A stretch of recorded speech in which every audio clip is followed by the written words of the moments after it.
江湖郎中掀起慈禧太后的衣服，将药膏随手贴了上去。旁边的大臣见郎中如此放肆，立马将他擒住。此时的汤圆圆还不知道自己医治的竟是当朝的慈禧太后。真是放开我！那下一贴呢？在这儿怎么个贴法？旗下3分，割我这胳膊！你们给我出去！出去！我是让你出去，那谁给你贴？让他贴。给你。原来1个月前，慈禧太后突然得了一种怪病，整日头昏脑胀，恶心想吐。她宣召太医前来把脉，然而所有太医都看了个遍，却无一人诊断出她到底患了什么病。慈禧一怒之下，命人将太医们全都拖到刑场斩首示众了。按照刑场的规矩，犯人们在临死前都能好酒好肉饱餐一顿。饿了3天的江湖郎中汤圆圆误打误撞地闯进了刑场，看着一桌子的好酒好肉，他狼吞虎咽地吃了起来。这时行刑的刽子手来到后台，他误将正在吃饭的汤圆圆当成了即将被砍头的太医，不仅没有阻止他，反而让他吃饱一点。让吃！您这话说的，您就敞开吃吧，吃完了送你上路。吃完了我就走。吃饱喝足后，汤圆圆打算离开，可身后的2个兄弟却紧跟其后。别送了，我自己走了。好，都好。汤圆圆刚走上台，就听到台下观众传来一片吆喝声，他吓得立马缩了回来。汤圆圆还以为是要他唱大戏，说什么也不愿意登台。就在这时，洪大人又提着一个太医来到刑场，奉太后旨，处斩兽医1名。您这毛病有年头了吧？可不，瞧了不少大夫了，没用。吃萝卜就热茶，大夫满地爬，这还叫毛病？这没碰着真人，你干什么你？就在这时，行刑的时间到了，汤圆圆被不管不顾地押了上去。他这才反应过来，原来这里竟是法场。好在千钧一发之际，太后突然传来懿旨，说赦免了即将被行刑的太医。原来宫里的太医都被慈禧杀得差不多了，如再杀都没人给他看病了。汤圆圆这才因此逃过一劫。回去后的同路按照汤圆圆给的偏方试了试，没想到竟真奏效，医治多年的大哥竟奇迹般的好了。红路觉得这个江湖郎中或许能治太后的病，于是第2天一早他就进宫去了。太后把宫里和太监都支开后，让红路坐到了自己的榻上。红路战战兢兢，如坐针毡。接着他跟太后说了汤圆圆的事情，太后听后大喜，让红路明天就把汤圆圆带进宫来给他看病。第2天，红路押着汤圆圆正往宫里走，哪知却被武王爷拦了下来。武王爷担心汤圆圆是江湖术士，会影响宫里的安全，说什么也不让他进宫。无奈红路只得找了郊外的一户人家，让太后隐瞒身份出宫看病。可汤圆圆没想到，这看病的规矩倒是不少，一会儿是不让说话，一会儿是不让坐着，一会儿又从屋里牵了根绳出来，让他从绳上诊脉。这是干什么？诊脉呀。胡闹嘛！没听说过靠根绳子诊脉的，这叫悬丝诊脉。妈呀，你怎么看？那得手摸着手。你大胆！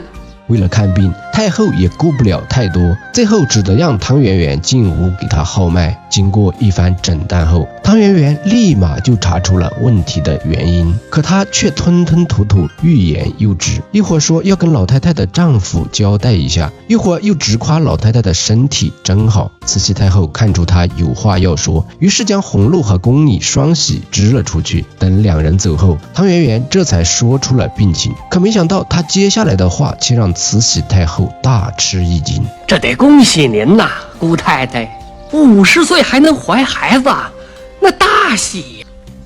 什么？你说什么？你这当奶奶的岁数了，这又要当妈了。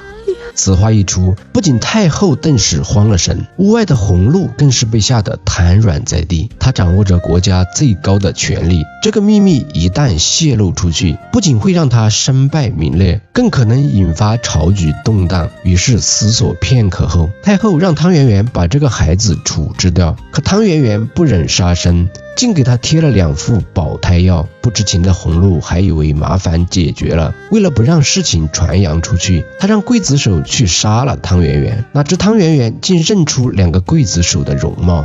我瞅2位有点眼熟啊。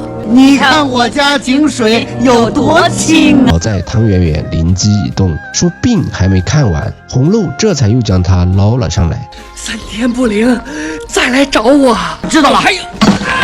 转眼3天过去了，太后的肚子不仅没有丝毫不适，反而越来越舒服了。心情大好的她又准备拉着红露玩一局斗地主。红露越想越觉得不对，莫不是这药有什么问题？这时她想到了汤圆圆之前跟她说的话，那小子说了，3天不灵再去找他。不灵，那还不快去找他？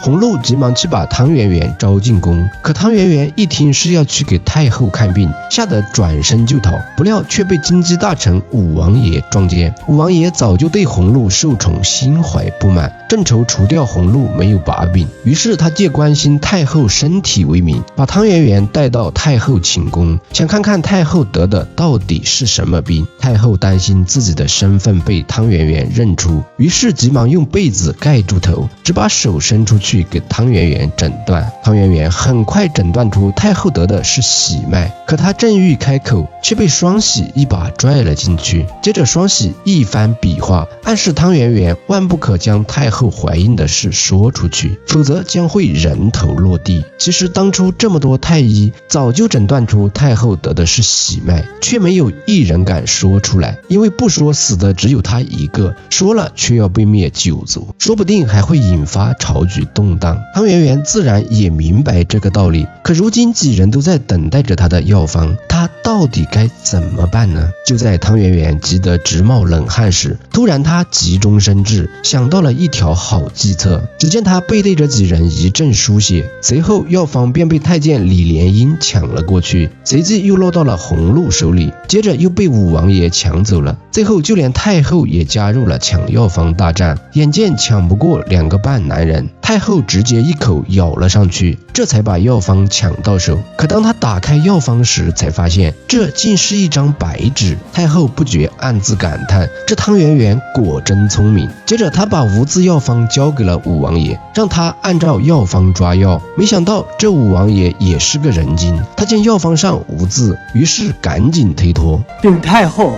老臣一介武夫，这抓药的事还是请洪大人办理吧。臣在。红露接过无字药方看了看，立马心领神会，转头便推给了李总管。太后，我看这抓药的事儿就交给李总管办吧。奴才在，这是奴才分内的事儿。李莲英如获至宝，可接过药方后却傻眼了，上面啥都没有。太后见此，直接飙出国粹，一群废物！这下汤圆圆可遭殃了，她早就意料到不妙，交出药方时就逃跑了。红露则带人在后面不停地追，最终汤圆圆找了一身太监的行头，并混在上善的队伍里，这才侥幸逃过一劫。却不料这膳食正是送到太后那里去的。汤圆圆兜兜转转了一圈，最后又回到了太后的寝宫。太后认出了汤圆圆，让她陪自己一起用膳。可此时的汤圆圆还不知道太后的身份，竟胆大包天的和她坐到了一起。我听说太后那老东西怕人在饭里下毒，吃饭前都先让人尝尝，你就是那尝菜的。今儿个我替您玩回命吧。汤圆圆随后拿起一块肘子啃了起来。太后见汤圆圆吃得这么香，顿时馋得口水直流。李总管见此，吩咐御膳房再准备一份一模一样的。可太后等不及了，直接抢过汤圆圆手里的肘子便啃了起来。就在这时，红露前来汇报，汤圆圆吓得赶紧躲到桌子下面，结果脚却不小心露了出来，正好被红露抓个正着。别拽了，神医汤圆圆她回来了。恭喜太后！你是太后？汤圆圆这才知道，原来眼前这个老太婆竟是权势滔天的慈禧太后。太后见汤圆圆不仅医术高明，而且还会逗自己开心，于是便赏了她一处大宅子。殊不知这天上掉馅饼的美事儿，却让汤圆圆陷入了更大的危机。这天，汤圆圆找红露喝酒，喝醉了的她口不择言，竟猜测起太后的情夫到底是谁。大清国的太后有野汉子，祖宗别喊！不对呀，太后住在宫里，那相好的不是太监吗？不是太监。接着汤圆圆指着红露说，应该是像洪大人这样的高官。红露还以为自己与太后的事情被汤圆圆知道了，吓得连连跪地求饶。哪知下一秒汤圆圆却说，你说这孩子他爹是谁呢？说了半天你也不知道他爹是谁呀？你可不能瞎猜呀！眼见自己的肚子越来越圆润，太后顿感大事不妙，于是急忙派贴身丫鬟双喜去找汤圆圆讨要堕胎秘方。哪知双喜刚到汤圆圆家中，这时武王爷也来到了这里。得知武王爷也是来找自己讨要药方的，汤圆圆便误以为太后肚子里的孩子是武王爷的。您今年高寿60有8。 68，68了还能？你说人家都吃什么来着？不行啊！汤圆圆，我在跟你说正经事呢。一个寡妇嫂子，一个身子骨倍儿棒，死了老婆的小叔子，你还能正经得了吗？汤圆圆要给武王爷拿药，却被双喜拦了下来。双喜向武王爷解释，说自己也是来取药的。武王爷取了一副药后就走了。当得知汤圆圆给太后开的竟是保胎药时，双喜愤怒地告诉汤圆圆，他已经大祸临头了，太后要的是堕胎药，而不是保胎药。与此同时，武王爷把取回来的药拿给太医们查看，才知道这竟是保胎的药。保胎？汤圆圆得知自己已经大祸临头，于是收拾东西准备连夜跑路。哪知刚到门口，竟被武王爷的手下拦了下来。本以为自己已经在劫难逃，好在这时太后的人也来到了这里。慢，唐神医跟我回宫。我可是奉军机大臣的命，奉太后懿旨，天亮广吉寺进香，唐神医随驾侍候。最终汤圆圆被带到了太后这里，太后当着菩萨的面让汤圆圆帮她打胎。这个拥有无上权力的女人却无法支配自己的身体，可汤圆圆说自己只会保胎不会打胎。双喜让汤圆圆识趣点，要生要打是他的事，你给他开个方子不就得了吗？可汤圆圆说她曾经跟死去的妻子发过誓，永远不开打胎的药。原来汤圆圆的未婚妻未婚先孕，她忍受不了世俗的眼光，偷偷喝了汤圆圆的药，没想到最后却落得一尸两命的下场。既然打胎药方开不了，汤圆圆又想到了其他办法。这个办法既能达到效果，又不用她亲自动手，算是没有违背誓言。她让太后每天跳台阶、挑水干活，什么脏活累活都干一遍。只可惜半个月下来，太后的肚子却无半点变化。为了逼迫汤圆圆开出药方，红露把2个刽子手带了过来，想要给汤圆圆晋升。汤叔，从此您可不是汤太医了，是汤宗过呢。最后汤圆圆无奈只得答应帮太后开药方。双喜担心汤圆圆的处境，赶紧来看她。汤圆圆深知宫廷的复杂，即便自己医好了太后，可她知道太多秘密，太后也一定不会放过她。她看出双喜对自己有意，于是2人相约，等这件事结束后就一起远走天涯。为了保住自己这条小命，汤圆圆想到了一条金蝉脱壳之计。看来只有最后这一招了，拿你当我老婆治。大胆！你看，让他说，只有喝那副损药了。你这不是要我的命吗？我命要不了，就怕损寿。就没有别的法子吗？有，汤圆圆告诉太后，这汤药必须熬够6个时辰，再选38个童男童女，唱3天3夜的大戏，最后再把这药传到太后的手中，其他人则必须全都跪在地上，连喊10声太后吉祥，这样服用的打胎药才能保平安。没想到太后竟真的相信了他的鬼话，于是几天后，一场盛大的宫廷联欢晚会在京城举办。按照事先准备的计划，汤圆圆陪童男童女唱完了大戏，药也传到了太后手中，她高喊一声：太后吉祥！